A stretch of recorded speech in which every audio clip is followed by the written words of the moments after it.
Quels sont les résultats en classe préparatoire ENS-D2 et que deviennent les élèves? Quelques éléments sur les résultats en première puis en deuxième année en UFR économie et donc en classe préparatoire. Alors pour passer en deuxième année, un candidat doit avoir réussi deux choses. Première chose, avoir validé l'Université de Bourgogne. Donc l'étudiant va passer un certain nombre de disciplines, en général 5, qui vont être évaluées à l'université. Pour 5 autres disciplines, ce seront les résultats qui vont être obtenus à la classe préparatoire qui vont permettre, là aussi, de participer à la validation de l'année. Pour passer en deuxième année, il faudra donc avoir validé l'ensemble de cette enveloppe, à la fois l'université d'une part et la classe préparatoire d'autre part. Alors, si on regarde ce qui s'est passé pour les élèves des années précédentes, alors on a pris les 7 dernières années de manière à ce qu'il n'y ait pas un effet d'une année spécifique sur les résultats. Eh bien, on a 11% de nos élèves qui ont abandonné pendant la première année. Alors, il s'agit bien souvent de deux cas de figure. Premier cas de figure, un abandon dans le premier mois. Un élève qui se dit « je me suis trompé d'orientation, ce n'est pas ça que je veux faire ». Et donc, on a des élèves qui vont participer à des réorientations au tout début. Deuxième possibilité, ça c'est beaucoup plus rare, un élève qui abandonnerait pendant l'année. On ne peut pas dire que ça n'existe pas, mais c'est un cas de figure qui arrive peu parce que c'est une perte pour l'élève et donc on va essayer de l'emmener jusqu'au bout de l'année, au moins de la première année de formation. Donc on ne laisse personne sur le côté, on essaye d'aider nos élèves à surmonter les difficultés. Parfois, ça ne suffit pas. Et puis on a 2% d'élèves qui vont aller jusqu'au bout de l'année et échouer à valider la première année universitaire. Donc là aussi, on ne peut pas dire que ce cas de figure n'existe pas, néanmoins c'est 2% sur l'ensemble des 7 dernières années, donc c'est un taux d'échec assez faible. Un étudiant qui travaille en classe préparatoire, normalement, valide sa première année à l'université. Les autres passent donc en deuxième année. On passe donc au deuxième graphe et on vous regarde les résultats en deuxième année cette fois-ci. Eh bien, on voit que ça se passe plutôt bien, mais que là aussi, on aura, notamment sur la partie verte, des abandons. Alors, on voit qu'on a quelques élèves, 8% qui obtiennent une mention très bien à l'université, 22% qui obtiennent une mention bien, 32% qui obtiennent une mention assez bien, et un tiers tout de même, un petit peu moins, 29%, qui obtiennent leur deuxième année sans mention. Certains, néanmoins, vont être en situation d'échec. Alors là aussi, il s'agit, comme en première année, d'élèves qui se sont retrouvés en difficulté face à la classe préparatoire, face à l'exigence de la classe préparatoire.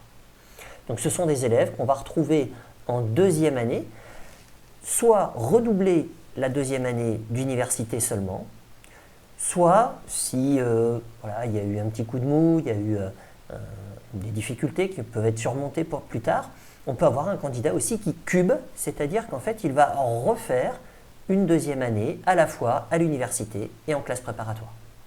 L'objectif n'est pas de rentrer en classe préparatoire, mais bien d'en sortir. L'objectif, c'est de se préparer à ce qu'il y a ensuite. Alors, que deviennent les étudiants de la classe préparatoire ENS du lycée Eiffel à Dijon?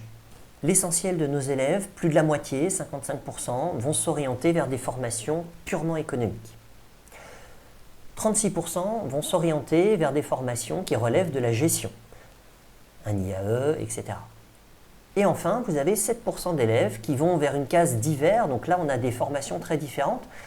Je pense par exemple à la communication, donc vous avez des écoles comme le CELSA à Dauphine, ou des écoles de journalisme comme l'École supérieure de journalisme de Lille, qui peuvent être des écoles qui sont visées par nos élèves.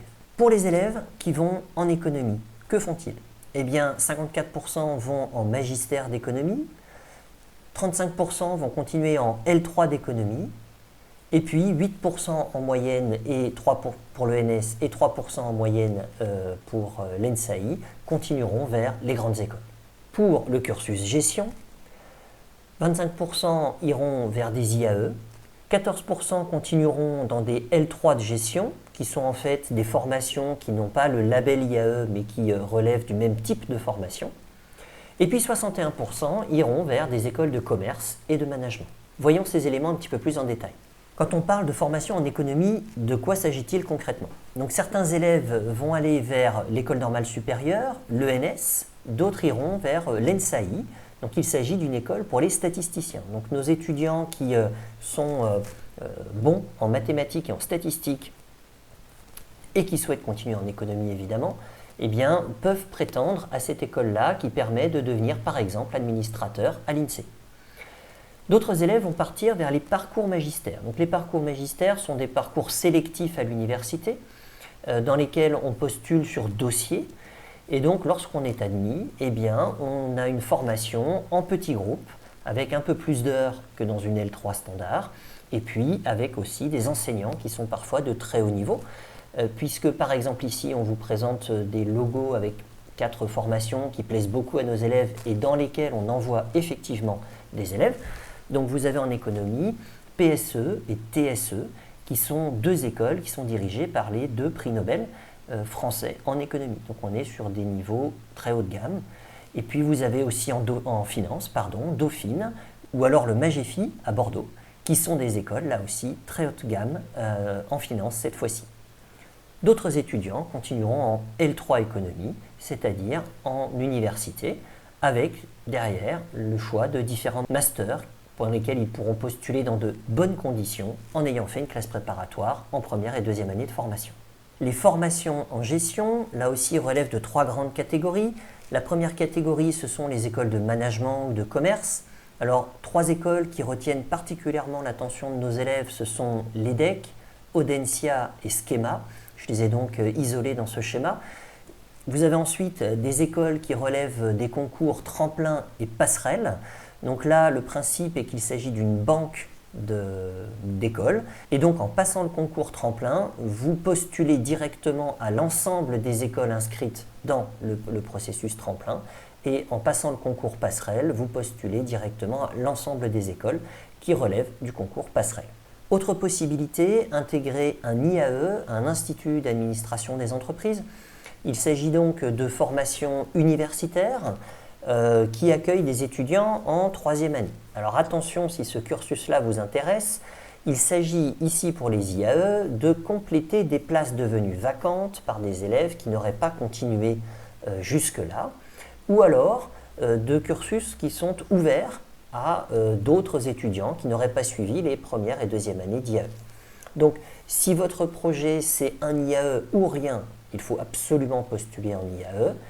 Si vous n'étiez pas pris en IAE, ou bien si vous vous dites un IAE ou autre chose, là, passer par la classe prépa ENSD2 devient pertinent. Enfin, dernière solution, les magistères ou les L3 en gestion. Alors là aussi, 2 cursus dans lesquels nous envoyons régulièrement des élèves et qui sont très demandés par nos étudiants.